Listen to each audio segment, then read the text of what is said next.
അതിങ്ങ് കേരളത്തിലല്ലേ? അല്ല, ഇതെല്ലാം നടന്നത് ഇന്ത്യയിലാണ്. ഇന്ത്യയിൽ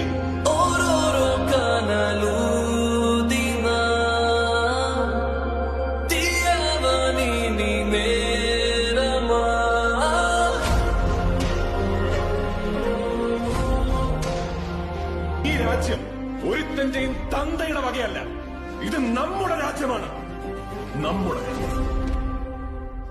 വയനാട്ടിലെ ഉരുൾപൊട്ടൽ ദുരന്തത്തിൽ പകച്ചു നിൽക്കുമ്പോഴും ദുരന്തമുഖത്ത് സഹായമെത്തിക്കാൻ കേരളം ഒറ്റക്കെട്ടായി മുന്നിട്ടിറങ്ങുകയാണ്.